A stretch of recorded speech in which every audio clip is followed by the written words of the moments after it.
전국을 강타했습니다. 강풍에 가로수가 쓰러지고 간판이 떨어진 건 물론이고 70대 노인 등 2명이 사망하는 인명피해까지 잇따랐습니다. 태풍 피해 상황 알아봅니다. 검찰이 조국 법무부 장관 후보자 딸의 동양대 총장 표창장을 위조한 혐의로 부인 정경심 동양대 교수를 불구속 기소했습니다. 검찰은 조국 가족펀드 등 정 씨와 관련된 추가 혐의에 대해 수사를 확대할 예정입니다. 문재인 대통령이 조국 후보자의 법무부 장관 임명을 두고 고심하는 것으로 알려졌습니다. 검찰이 조 후보자의 부인을 기소한 게 변수로 떠오른 가운데 이르면 내일 임명 여부를 결정할 거란 관측이 나옵니다. 윤석열 검찰총장에 대한 처벌을 요구하는 청와대 국민청원이 27만 명을 넘어섰습니다. 처벌을 요구하는 측에서는 검찰이 압수수색 과정에서 얻은 정보를 유출했다고 주장했습니다.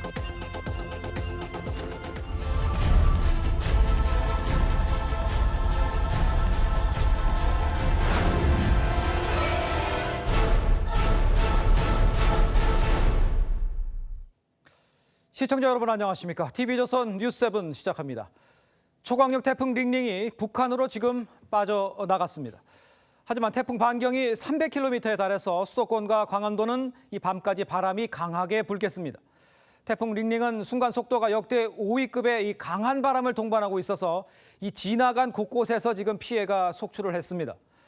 한편 검찰은 어제 이 조국 후보자 인사청문회가 끝나기 직전에 조 후보자 부인을 동양대 총장상 위조 혐의로 전격 기소를 했습니다. 오늘 뉴스7 문 대통령은 과연 이 부인이 기소된 상황에 조국 임명을 강행을 할지, 또 조국 딸이 받았다는 이 총장 대표 표창장 사진을 TV조선이 입수를 했는데 무엇이 과연 문제인지 잠시 후에 스튜디오에서 직접 확인하도록 하겠습니다. 자, 그럼 먼저 태풍 링링 상황이 어떤지부터 서울 반포대교에 나가 있는 취재 기자 연결해서 알아보도록 하겠습니다. 자, 권영석 기자, 지금도 바람이 강하게 불고 있습니까? 네, 지금 서울은 보시는 것처럼 바람이 많이 잠잠해졌습니다. 오후부터 오락가락하던 빗방울도 잦아들면서 서울 한강공원에는 산책을 즐기는 시민들도 찾아볼 수 있습니다. 13호 태풍 링링은 오늘 새벽 6시쯤 제주도 북서쪽 해상 200km 지점을 지나 서해안으로 북상했습니다. 최대 풍속은 전남 가거도에서 초속 52.5m에 달했는데 이는 역대 태풍 5위에 해당하는 강풍입니다. 이 때문에 오늘 아침 7시에는 서울과 경기 등 수도권에 태풍 경보가 내렸습니다. 오후 2시쯤엔 서울 서북쪽 110km 해상까지 도달했고 초속 30m에 달하는 강풍을 유지했습니다. 서울 지하철은 사고 예방을 위해 일부 구간에서 시속 40km 이하로 운행하기도 했습니다. 오후 3시쯤에 북한 황해도에 상륙한 태풍 링링은 조금 전 북한 평양을 통과해 자정쯤엔 중국으로 넘어갈 것으로 보입니다. 앞으로도 링링은 시속 50km에 가까운 빠른 속도를 유지할 것으로 전망되는데 태풍 반경이 300km에 달해 오늘 밤까지 수도권과 강원도에선 강풍이 이어질 것으로 보입니다. 이후 태풍 링링은 내일 정오쯤 러시아 육성에서 소멸할 것으로 예상됩니다. 지금까지 반포대교에서 TV조선 권영석이었습니다. 자, 오후부터 이 수도권 지역이 태풍의 직접 영향권에 들면서 서울에도 피해가 속출을 했습니다. 서울 창동에서는 교외 첨탑이 강풍에 떨어져서 도로와 차량을 그대로 덮치기도 했습니다. 현장 취재 기자를 연결하도록 하겠습니다. 자, 김지영 기자, 지금 현재 상황은 어떻습니까? 네, 제 뒤로 방금 전까지 10m 길이의 교외 첨탑을 해체하는 작업이 진행됐습니다. 상가가 밀집한 골목인데 다행히 인명 피해는 없었지만 차량 한 대와 전선 한 줄을 쓰러진 첨탑이 덮쳤습니다. 8층 건물 옥상에 있던 첨탑은 오늘 낮 12시쯤 서울에 강한 바람이 시작되며 넘어졌습니다. 목격한 주민들은 집이 무너지는 소리가 나면서 첨탑이 떨어졌다고 이야기했습니다. 구청과 경찰이 주민 신고를 받고 출동해 현장 통제를 하고 있지만 오후 내내 강풍이 계속되면서 작업자 안전 문제로 복구 작업은 지연됐습니다. 자, 그런데 오늘 오후 서울 시내에도 이 강한 바람이 불면서 이 다른 곳들도 피해가 많았다고 하는데 어디가 어떤 피해가 발생을 했습니까? 네, 오늘 서울은 오후 2시에서 3시 사이 초속 30m가 넘는 강풍이 불면서 건물 외장재가 떨어지고 창문이 깨지는 등 피해가 계속됐습니다. 오늘 오전 11시 20분쯤에는 구이동의 한 빌딩이 5층부터 9층까지 외장재가 떨어졌습니다. 인명피해는 없었지만 차량 2대와 인근 건물 처마 등이 파손됐습니다. 봉은사 증축 공사장에서는 가림막이 강풍에 휘어지며 작업자들이 가림막을 붙잡고 있는 상황도 벌어졌습니다. 곳곳에 가로수가 부서지고 뽑히거나 쓰레기통과 공중전화 부스가 넘어지기도 했습니다. 오늘 오후 5시까지 서울종합방재센터에는 태풍 피해로 2,700건이 넘는 신고가 접수됐습니다. 지금까지 서울 창동에서 TV조선 김주영입니다. 제13호 태풍 링링이 이 제주부터 서해를 따라 올라오면서 지금까지 전국에서 3명이 숨졌습니다. 피해도 컸는데 비보다 이 강한 바람으로 인한 피해가 큰 겁니다. 김달호 기자입니다. 창고 옆 트랙터 주위에 경찰 통제선이 있습니다. 약 30m 떨어진 주택 입구도 통제선이 쳐졌습니다. 오늘 아침 10시 30분쯤 충남 보령에서 74살 A 할머니가 옆집 화단에서 숨진 채 발견됐습니다. 사고 당시 현장 주변에는 시멘트로 만든 전봇대가 부러질 정도로 강풍이 불었습니다. 경찰은 A씨가 트랙터 창고 지붕을 수리하다 함석 지붕과 함께 날아간 것으로 보고 있습니다. 바람 부니까 창고가 날아간 거예요. 이제 그는 따라서 어떻게 거쳐기로 올라가서. 주차장 진입로 옆 담벼락 약 10m가 무너져 내렸습니다. 벽돌은 산산조각 났습니다. 오늘 낮 2시 40분쯤 인천시 중구 인하대병원 후문 담벼락이 무너졌습니다. 시내버스 운전기사 38살 B씨가 깔려 숨졌습니다. 갑자기 넘어지는 바람에 저희도 이제 당황스러워서 지금도 많이 부르지만 그때도 많이 불었겠죠. 그러니까. 오후 3시 5분쯤에는 경기 파주에서 61살 C씨가 강풍에 뜯긴 골프 연습장 지붕에 맞아 숨졌습니다. 충남 보령에서는 강풍에 철제 구조물이 쓰러져 길 가던 60대 남녀 2명이 다쳤고 인천에서는 40대 여성이 강풍에 떨어진 간판을 맞고 다치는 등 전국적으로 부상자도 속출했습니다. TV조선 김다로입니다. 자, 지금 보셨지만 이 태풍 링링의 위력, 이 바람이 초속 50m를 넘는다는 겁니다. 역대 태풍 중에서 최대 순간 풍속이 5위에 해당을 하는데 해상 크레인이 바다로 떠내려가고 이 도로가 붕괴되는 등 그야말로 가을 태풍이 무섭다 이런 말이 실감이 날 정도였습니다. 오선열 기자입니다. 3,000톤급 해상 크레인이 바다 한가운데 떠 있습니다. 해경이 크레인에 올라가 탑승자를 수색합니다. 계십니까? 해양경찰입니다. 오늘 아침 8시 10분쯤 전남 목포 항구에 정박돼 있던 크레인이 500m가량 떠내려갔습니다. 다행히 인명피해는 없었습니다. 제주색이라 해가지고 제주 어쩌면 이제 그 줄이 풀려서 밀었다가 끊어졌기 때문에 이를 좀 밀려난 거죠. 제주해놨던 배들 분리해서. 전남 진도에선 해안도로가 유실돼 차량 운행이 통제됐고 전남 신안 가고도의 방파제 옹벽은 초속 50m가 넘는 강풍에 무너졌습니다. 태풍 링링의 순간 최대 풍속은 전남 신안 흑산도 초속 54.4m, 제주 윗세오름 39.3m, 전남 진도 서거차도 38.3m 등을 기록했습니다.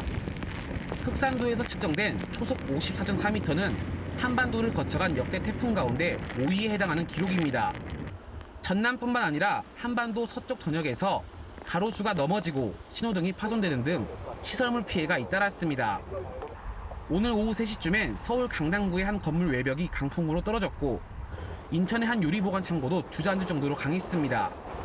기상청은 내일 새벽까지 강한 바람이 불 것이라며 시설물 관리에 각별한 주의를 당부했습니다.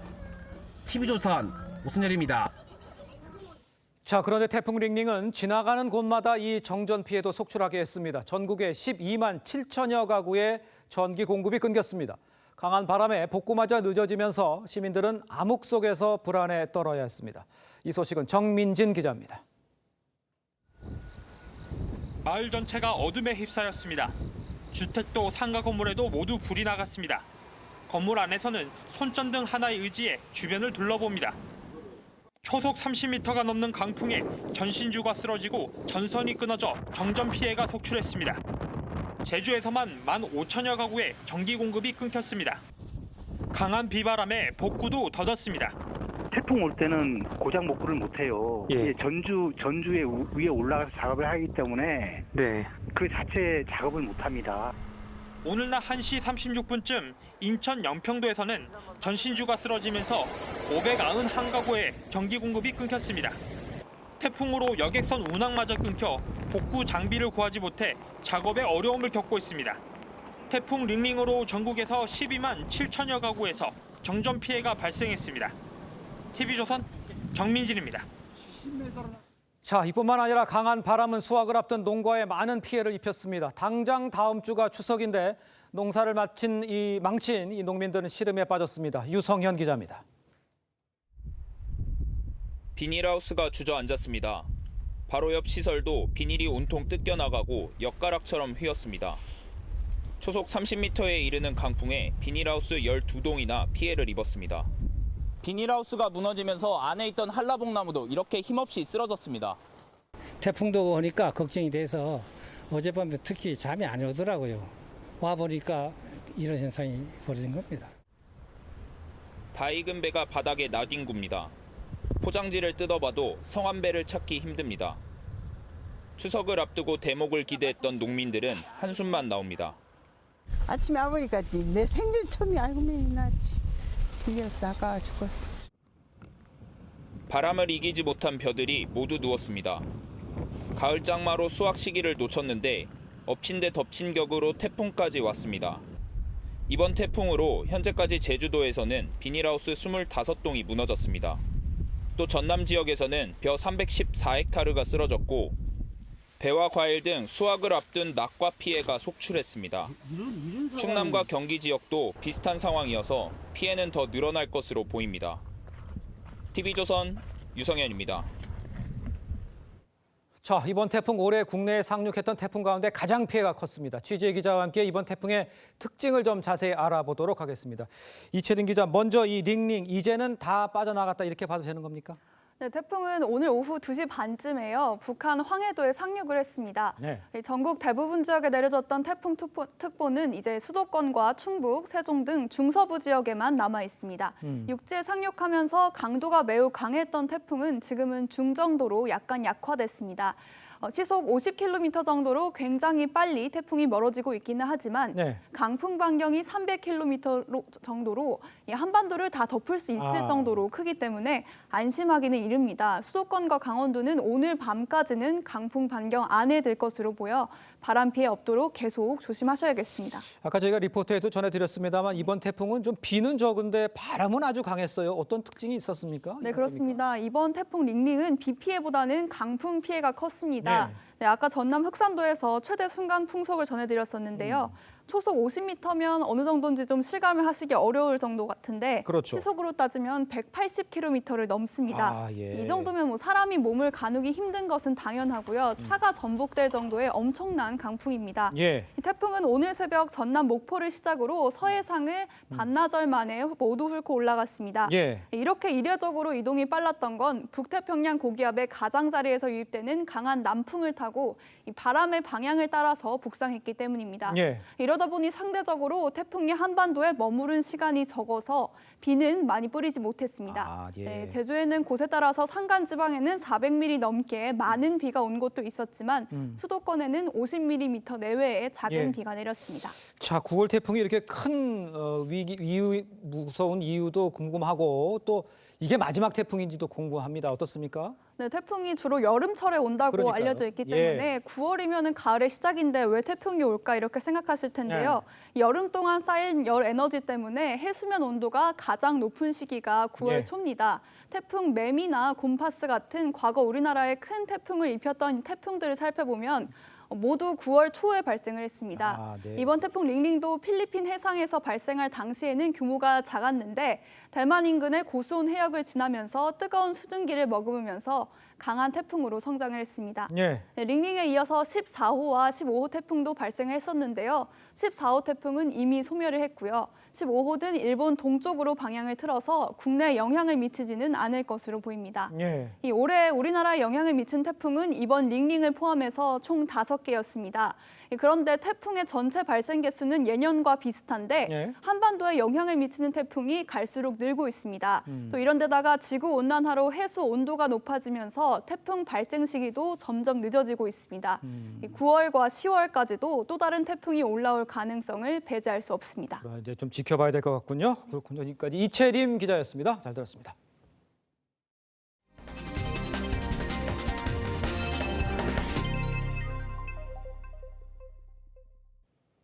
자, 지금부터는 조국 법무부 장관 후보자 관련 소식을 전해드리도록 하겠습니다.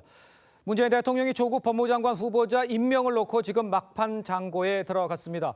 청문 보고서 채택 시한도 끝나서 대통령의 결단만 남은 상황인데 청와대를 연결하도록 하겠습니다. 자, 최지원 기자, 조 후보자 배우자가 기소된 것, 이게 지금 막판 변수라는 말이 나온다고요? 예, 맞습니다. 청와대는 원래 애초부터 청문회가 열리지 않더라도 청문보고서 재송부 기간이 지난다면 그 조국 후보자를 임명하겠다는 의지가 매우 강했습니다. 하지만 자정 무렵 검찰이 조 후보자 부인이죠. 정경심 씨를 전격 기소하면서 임명 강행에 대한 부담감이 다소 높아진 것도 사실입니다. 임명하면 현직 법무장관 부인이 피의자 신분이 되는 데다 조 후보자 본인도 장관 신분으로 검찰의 수사를 받을 수 있는 가능성 역시 배제할 수 없기 때문입니다. 청와대는 정경심 교수 기소에 별다른 입장을 내지 않고요. 오늘 하루 여론 추이를 지켜본다는 입장입니다. 다만 청와대 핵심 관계자는 언론이나 국민들도 무리한 기소로 보고 있는 것 아니냐면서 임명에 영향을 미칠 수준은 아니라는 취지로 말했습니다. 이 관계자는 또 검찰 수사를 비판하는 청와대 메시지는 더 이상 나오지 않을 것이라고 했는데요. 조 후보자에 대한 검찰 수사를 내란 음모 수사 등에 비유했던 이 압박 발언들이 대통령의 의중은 전혀 아니라고도 했습니다. 청와대 관계자는 참모들의 보고는 모두 끝났다며 대통령의 결단만 남은 상황이라고도 했습니다. 내일 예정된 민주당 긴급 최고위에서 나온 의견들을 종합한 뒤 이르면 내일 조국 후보자의 임명 여부를 최종 결정할 것으로 보입니다. 지금까지 청와대에서 TV조선 최지원입니다. 자, 그런데 어제 검찰은 조국 후보자 청문회가 끝나기 1시간 전쯤에 전격적으로 이 조국 후보자 부인을 기소를 했습니다. 동양대 총장 표창장을 위조한 혐의입니다. 소환 조사도 없이 혐의를 입증할 수 있다는 이 자신감 등이 반영됐다, 이런 말이 나옵니다. 조국 후보 배우자인 이 정 교수 소환이 초읽기에 들어갔습니다. 김태훈 기자입니다. 검찰이 정경심 교수를 사문서 위조 혐의로 전격 기소한 건 어젯밤 10시 50분. 공소시효 만료를 1시간 10분 남겨둔 때였습니다. 위조 의혹을 받고 있는 동양대 총장 표창장은 2012년 9월 7일에 발급됐는데 사문서 위조죄의 공소시효가 7년입니다. 검찰이 정 교수를 부르지 않고도 재판에 넘긴 건 조 후보자 가족에게 제기된 여러 의혹 가운데 동양대 표창장 위조 의혹만큼은 혐의를 입증할 자신이 있었기 때문으로 풀이됩니다. 검찰 관계자는 혐의가 입증됐는데 공소시효가 끝나가는 것을 알고도 재판에 넘기지 않으면 그것이 직무유기라고 말했습니다. 검찰은 우선 공소시효가 급한 사문서 위조죄만 적용했지만 정 교수에게 부산대 입시 관련 공무집행 방해와 공문서 위조, 배임 등의 혐의도 적용하는 것을 검토하고 있습니다. 검찰은 오늘 압수수색 직전 정 교수와 함께 동양대 사무실에서 컴퓨터를 반출한 한국투자증권 직원 김모 씨를 불러 증거인멸 의혹 등을 집중 추궁하고 있습니다. 검찰은 관련자들에 대한 조사를 마무리하는 대로 정 교수를 이르면 다음 주 직접 조사한 뒤 추가 기소 여부를 결정할 방침입니다. TV조선 김태훈입니다. 자, 어제 청문회에서 조국 후보자가 끝까지 제출하지 않았던 이 딸의 동양대 표창장 원본 사진을 TV조선이 입수를 했습니다. 이 자세히 보셔야 할 것은 이 봉사활동 시작 시점이 이 부인 정경심 교수 부임 이전인 2010년도로 적혀 있는 게 확인이 된 겁니다. 이 당시 영어영재교육센터 설립자였던 이 동양대 교수는 처음 듣는 봉사 프로그램이라고 말을 했습니다. 홍혜영 기자의 단독 보도입니다. 어제 인사청문회에서 조국 법무부 장관 후보자는 휴대전화에 있다고 한 딸의 동양대 표창장 사진을 끝내 제출하지 않았습니다. 저희 논의를 해봐야겠습니다. 이게 지금 제가 이 사진을 공개하는 것이 맞는지는 제가 좀 법적인 문제를 한번 따져봐야 될 것 같습니다. TV조선이 입수한 표창장 원본 사진입니다. 조 후보자 딸이 2010년 12월부터 2012년 9월까지 봉사활동을 했다고 기재돼 있습니다. 봉사 시작일이 조 후보자 부인 정경심 교수가 동양대에 부임한 2011년 9월 이전이어서 허위 논란이 불거졌습니다. 상단 1년 번호도 기존 총장 표창장 양식과 다르다는 겁니다. 표창장에는 조 씨가 인문학 영재 프로그램에 참여했다고 나오는데 2012년 당시 동양대 영어영재교육센터를 설립한 교수는 그런 프로그램은 없었다고 말했습니다. 어학교육원에서 표창을 할 일이 있나요?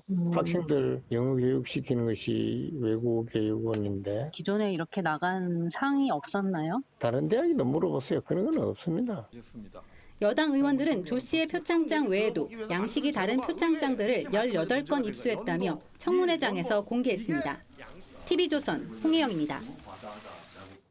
자, 어제 청문회가 끝나고 부인이 기소된 사실을 접한 조국 후보자는 이 검찰이 피의자 소환 없이 기소한 것에 아쉬운 점이 있다 이렇게 밝혔습니다. 조 후보자는 오늘 아침 일찍부터 외출을 했는데 행선지는 알려지지 않았습니다. 이일주 기자입니다. 어젯밤 청문회가 끝나고 부인이 기소된 걸 알게 된 조국 후보자는 검찰의 의견을 존중한다면서도 아쉬움을 나타냈습니다. 소환 없이 기소가 이루어진 점에 있어서는 저로서는 조금 아쉬운 마음이 있습니다.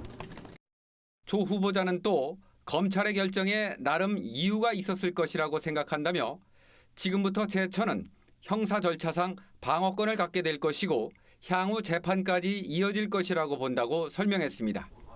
그러면서 헌법상 무죄 추정의 원칙이 있는 것이고 형법상 방어권을 행사해 자신의 목소리와 주장, 증거가 이 과정에 반영될 것이라고 생각한다고 덧붙였습니다. 조 후보자는 부인에 대한 기소가 장관직 임명에 영향을 미칠 것인지 묻는 기자들의 질문에는 대답하지 않았습니다. 조 후보자는 주말인 오늘 아침 일찍 집을 나섰습니다. 인사청문회가 끝나면서 인사청문회 준비단도 해체해 서울 적선동 사무실로는 출근하지 않았습니다. 검찰이 부인을 기소함에 따라 검찰 소환 조사에 대응하기 위한 방안을 모처에서 변호인과 논의한 게 아니냐는 추측이 나옵니다. TV조선 이일주입니다. 자, 일단 이렇게 청문회는 마무리됐지만 조국 후보자 딸이 받았다는 동양대 표창장 위조 의혹에 대해서 조 후보자 부부가 증거인멸을 시도했느냐는 여전히 논란의 중심에 있습니다. 핵심은 최성해 총장과 조 후보자 부부와의 통화 내용인데 최 총장은 TV조선과의 인터뷰에서 통화 녹취가 있다고 말을 했습니다. 다만 그 핵심 내용은 담겨 있지 않다고 했습니다.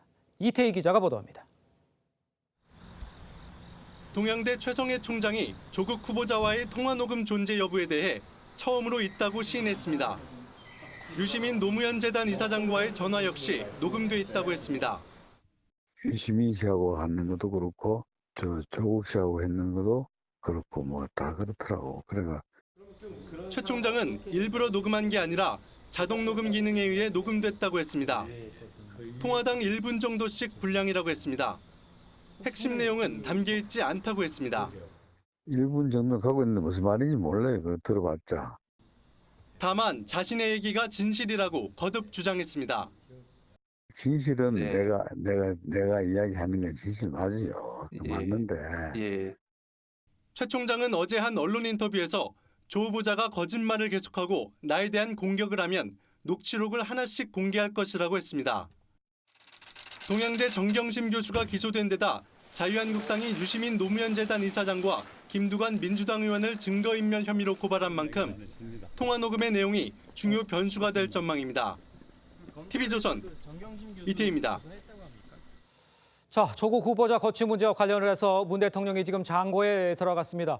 이 검찰의 전격적인 기소가 대통령의 결정에 영향을 미칠 수밖에 없는 상황일 텐데 정치부 박정훈 부장과 함께 좀 자세히 분석을 해보도록 하겠습니다. 자, 일단 그 부인에 대한 전격 기소, 청와대는 이것도 몰랐습니까? 어떻습니까? 예, 압수수색 할 때도 청와대는 몰랐다 이런 얘기가 나왔었는데 이번에도 정식 보고는 안 된 걸로 확인이 되고 있습니다. 그렇군요. 청와대는 내부적으로 이번에도 한 방 맞았다 이런 분위기가 읽히고 있습니다. 예. 청와대의 뜻과 정반대로 가고 있는 윤석열 총장, 이 특수부 4개 부서를 모두 동원해서 지금 이 사건을 수사하고 있죠. 그런데 예. 이 개별 사건 처리 방향에 대해서 아마 논의할 분위기는 아닌 걸로 보입니다. 조 후보자 관련 의혹들이 제기될 때마다 불법 행위는 없었다 이렇게 청와대가 이야기를 해왔는데 예. 정 교수가 기소되면서 이런 논리 구조가 깨졌기 때문에 청와대는 매우 곤혹스러운 상황입니다. 그렇군요. 기소 전까지는 임명을 좀 강행하다 이런 기류가 있었는데 지금 상황에서는 부담이 커진 것 같아요. 청와대 분위기는 어떻습니까? 예, 이 청와대 분위기가 아주 중요할 텐데 예. 오늘 저희 기자들이 하루 종일 청와대 수석들에게 전화를 돌렸습니다. 예. 그런데 아무도 받지 않았습니다. 문재인 대통령의 고심이 그만큼 깊고 참모들도 어떤 결정을 내릴지 예측하지 못하는 분위기라고 합니다. 예. 청와대 내부에서는 돌아가기엔 너무 많이 온 것 아니냐. 여기서 밀리면 레임덕으로 갈 수 있다. 이런 위기감이 강하다고 합니다. 예. 그런데 내부적으로 보면 상황을 좀 어렵게 보는 것도 같습니다. 부인이 기소된 법무장관이 검찰에 영이 서겠습니까? 예. 언론 보도에 수사 과정이 계속 보도될 텐데 대통령 측근으로 국무회의에 들어오는 것도 청와대로서는 엄청난 부담이 될 수밖에 없습니다. 예. 특히 임명을 강행할 경우 조국 후보자에게 쏟아졌던 비난이 그대로 문 대통령을 향하게 되기 때문에 공정과 기회의 평등을 강조했던 문재인 정부의 모토 큰 타격을 받을 수밖에 없습니다. 네. 주말 사이 결론을 지켜봐야겠습니다. 그렇군요. 자, 검찰 이야기를 좀 해보죠. 어젯밤까지만 해도 기소한다, 안 한다 이야기가 좀 많았잖아요. 그런데 지금 기소로 갔던 특별한 이유라고도 찾을 수가 있겠습니까? 어제 사문서 위조 혐의에 대해서는 공소시효가 만료되는 날짜였죠. 마지막 날이었죠. 예, 검찰도 아마 고심을 많이 한 것 같은데 예. 청문회에 영향을 미치지 않기 위해서 자정 무렵에야 기소 사실을 공개했습니다. 예. 검찰이 만약 기소를 안 했다면 야당에서 뭐라고 했을까요? 아마 봐주기 수사다. 그러면서 특검 이야기가 나왔을 겁니다. 어제 기소는 원칙적으로 수사하겠다 이런 의지를 강조하면서도 야당의 특검 주장을 무너뜨리는 윤석열 총장의 강수로 볼 수 있겠습니다. 예. 여당에서는 대통령의 임명을 방해하는 이런 정치적 행위다 이렇게 예. 비판하고 있죠. 그런데 곳곳에서 증거인멸 논란이 벌어지고 있는 상황이어서 검찰로서도 수사의 명분을 쥐고 있다 이렇게 볼 수 있겠습니다. 자, 정경심 교수 기소, 이 표창장 위조 여부라고 얘기했는데 TV조선이 지금 그 사진을 입수를 했죠. 좀 이겁니까? 좀 소개를 좀 해주시죠. 예, 바로 이 사진입니다. 예. 우리 정치부의 홍혜영 차장이 단독으로 입수를 했는데 예, 좀 보여주시죠. 지금 보시면 이게 원본을 그대로 찍은 사진입니다. 예. 위에 일련 번호를 보면 여기 연도 다음에 그다음에 이자로 시작하는데 이게 예. 일자로 시작하는 게 맞다고 하는 게 그러니까 지금 이게 후보자 딸이 지금 받은 그 원본 거죠? 사진입니다. 원본 사진이죠. 예. 예. 2로 시작하는 게 문제가 있다는 게 지금 최 총장의 입장이고요. 예. 여기 보면은 조금 전에 설명을 드렸듯이 2010년 12월부터 봉사 기간이 시작되는 거로 나와 있는데 실제로 정 교수가 임용된 시점은 그 다음에 9월이기 때문에 시기적으로 맞지 않는다는 거고요. 예.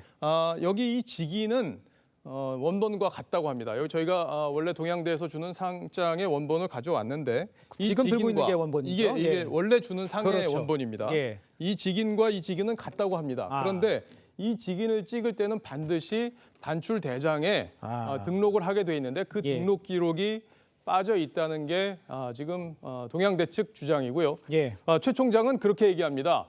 본인이 조국 교수와 딸을 잘 알고 있는데 내가 이 상을 줬다면 모를 수가 없다. 이런 입장입니다. 그렇군요. 자, 조국 후보 부부가 증거인멸을 시도했다. 이런 것을 밝힐 수 있는 근거라면 이 총장의 통화 녹취 이거지 않습니까? 그런데 그렇죠. 이게 있다, 없다 말이 많았어요. 있습니까? 없습니까? 사실 저희가 최성해 총장하고 8번 정도 통화를 했습니다. 그런데 최 총장이 그 전에는 녹취 파일이 없다고 줄곧 이야기를 해왔는데 오늘 있다고 이렇게 얘기를 해서 저희도 깜짝 놀랐습니다.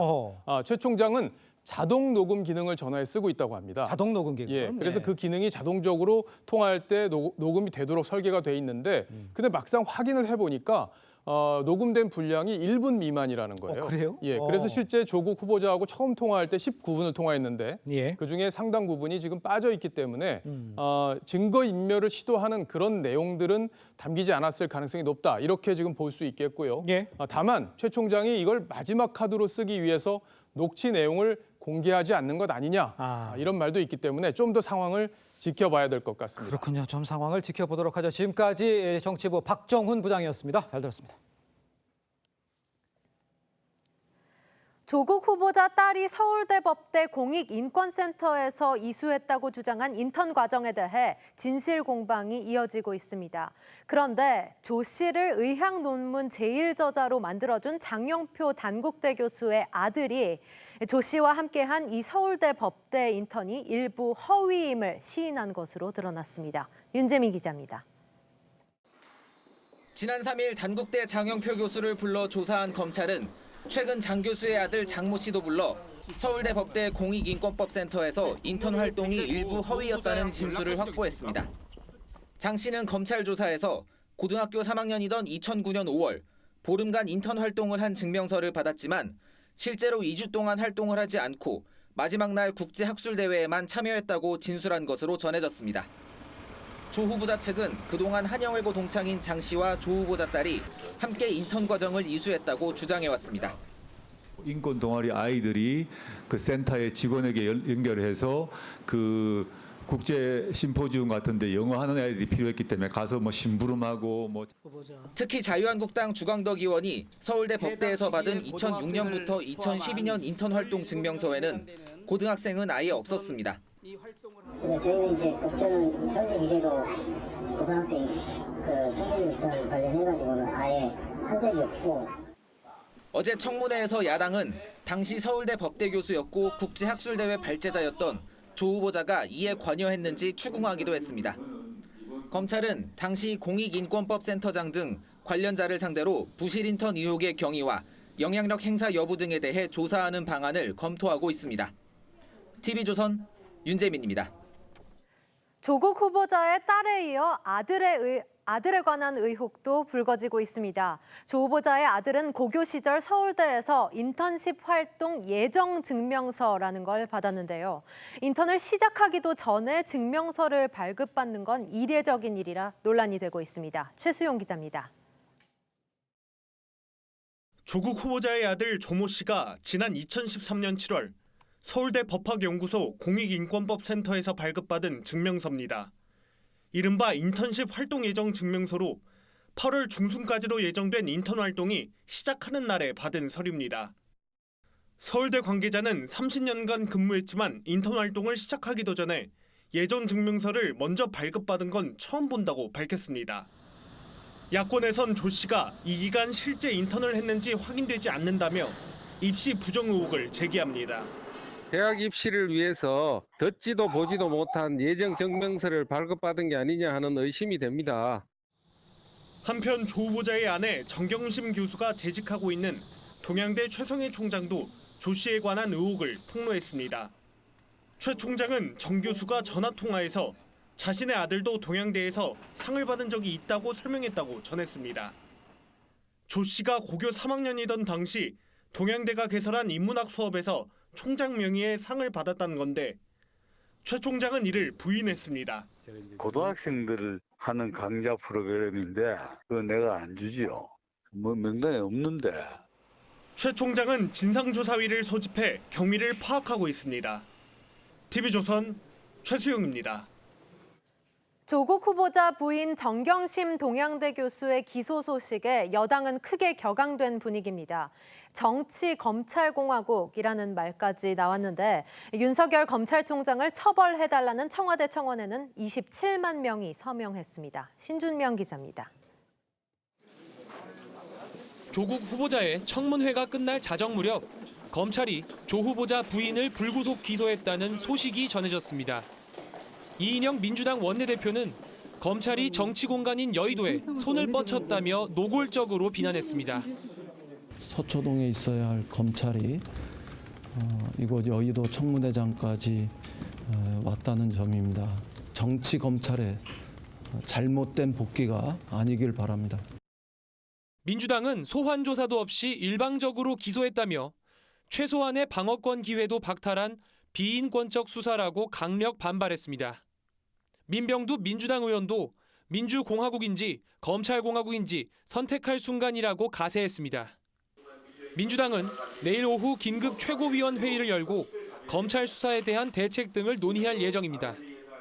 내부적으로는 윤석열 검찰총장이 계속 수사하도록 둬서는 안 된다는 의견과 함께 탄핵 주장까지 나오고 있습니다. 한편 윤석열 검찰총장을 공무상 비밀 누설죄로 처벌해달라는 청와대 국민청원에 27만여 명이 동의했습니다. TV조선 신준명입니다. 어제 조국 후보자 청문회에서 다른 여당 의원들과 달리 조 후보에게 쓴소리를 한 금태섭 의원이 문자 공격에 시달리고 있다고 합니다.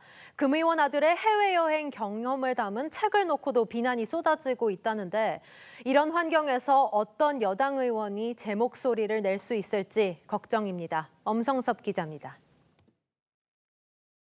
민주당 금태섭 의원의 공식 사이트입니다. 접속이 늘면서 제대로 연결되지 않습니다. 어제부터 금 의원은 조국 후보자 지지자들로부터 휴대전화 문자와 각종 SNS, 민주당 당원 게시판 등에서 비난받고 있습니다. 청문회에서 조 후보자의 편향성을 문제 삼으며 법무부 장관으로 부적격이라는 의견을 냈기 때문입니다. 어느 편이냐에 따라서 잣대가 달라졌다는 것은 공정함을 생명으로 해야 하는 법무부 장관 후보자로서 큰 흠이 될 수도 있다고 생각을 합니다. 후보자를 검증해야 할 동료 의원까지 금 의원을 비판했습니다. 저는 금태섭 의원이 잘못했다고 생각합니다. 금태섭 의원이 진실을 말하지 않고 있다고 생각해요. 금 의원 아들에 대한 비난도 있습니다. 금 의원 아들이 지난 2월 출간한 책에서 25개국을 넘게 여행했다고 한 데 대해 20대 초반에 25개국 여행하고 책 낸 아드님 때문에 상대적 박탈감이 너무 크다는 내용입니다. 앞서 조 후보자를 감싸고 나선 유시민 노무현재단 이사장에게 오버하지 말라고 했던 민주당 박용진 의원도 당내 의원들과 조국 지지자들로부터 비난을 받고 있습니다. TV조선 엄성섭입니다. 오늘 광화문 광장에서는 정부의 3기 신도시 백지화를 요구하는 주민들의 집회가 열렸습니다. 1, 2기 신도시와 3기 신도시 주민들이 함께 반대 집회를 연 건 처음인데요. 반대 목소리는 거세지고 있지만 정부는 다음 달 지구 지정에 나설 것을 예고했습니다. 홍현주 기자입니다. 3기 신도시 정책을 상징하는 현수막이 갈기갈기 찢어집니다.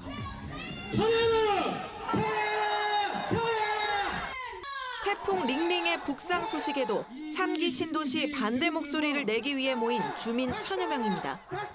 풍선 효과 현상으로 비익빈 부익빈을 극대화시킨 정책이 성공적이라고요.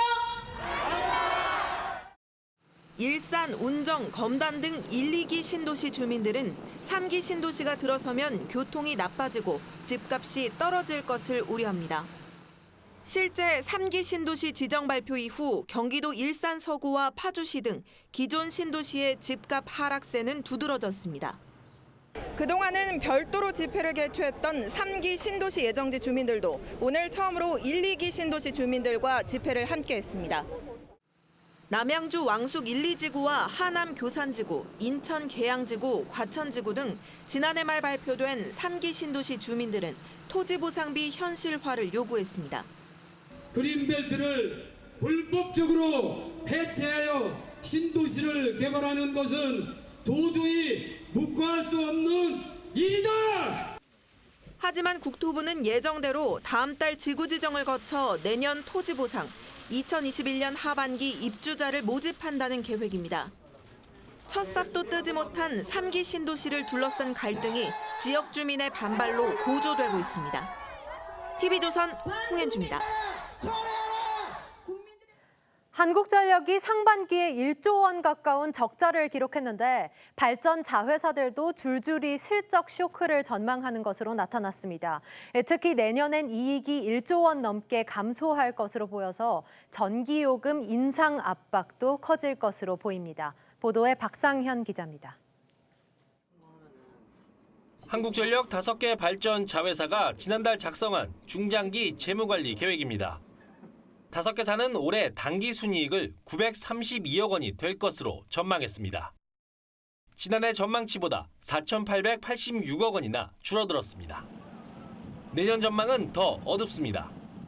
발전사들은 당초 내년에 1조 2,900억 원의 당기 순이익을 예상했지만 1년 만에 1조 원이 줄어든 2,939억 원으로 낮춰 잡았습니다.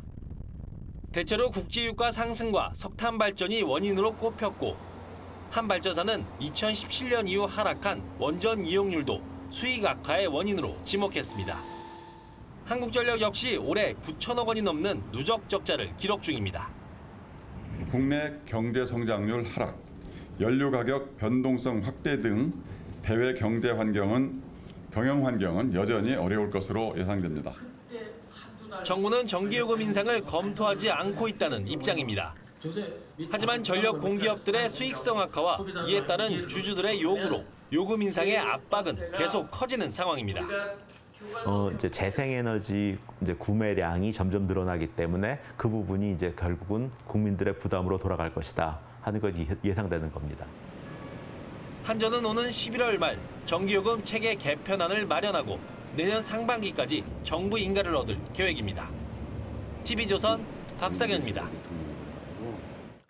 네, 놓치면 아쉬운 더하기 뉴스 시간입니다. 오늘은 정치부 이채현 기자와 함께하겠습니다. 자, 더하기 뉴스 첫 번째 키워드 보겠습니다. 만장일치 취소, 그러니까 조 법무부 장관 후보자 딸의 영어 논문 취소 이야기군요.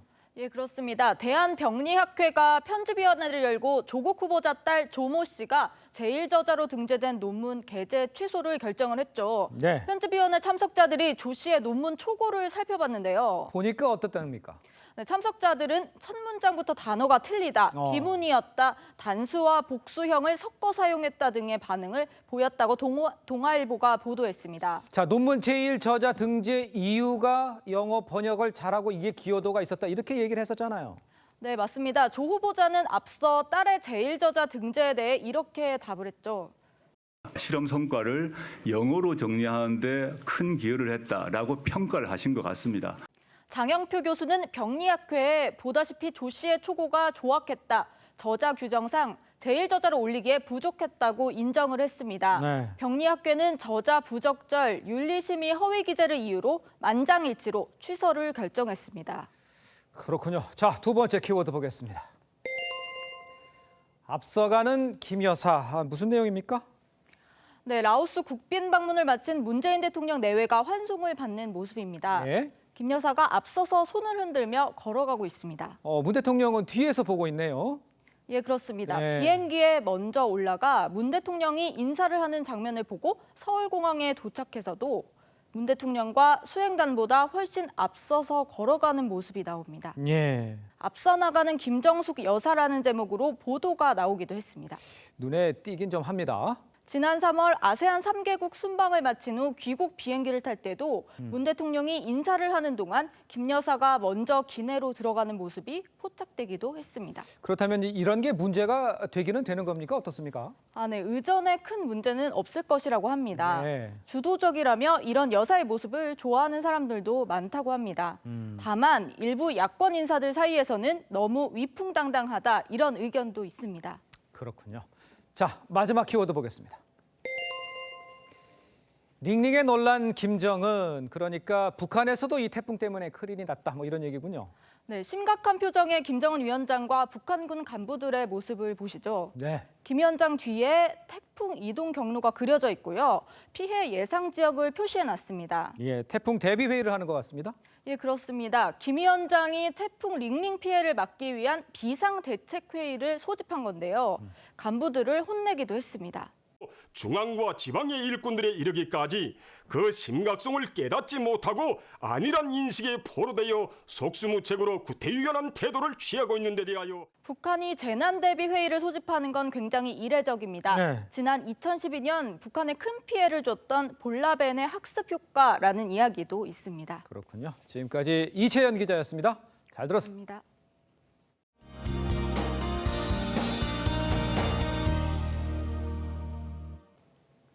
13호 태풍 링링은 오늘 낮에 황해도에 상륙한 뒤 북한을 관통하고 있습니다. 내일 오전 블라디보스토크에서 소멸할 것으로 보이고요. 우리나라는 태풍의 영향권에서 차츰 벗어나겠습니다. 이번 태풍은 나무가 쓰러지고 통유리창이 깨질 정도로 바람이 정말 강력했는데요. 우리나라를 거쳐간 태풍 중에서 역대 5위에 해당할 정도였습니다. 아직 긴장을 늦출 때는 아니고요. 오늘 밤까지는 강풍을 주의하셔야겠고 중부 지역의 비는 내일 새벽까지 이어지겠습니다. 태풍은 물러나지만 내일은 저기압에 의한 또 다른 비구름이 몰려옵니다.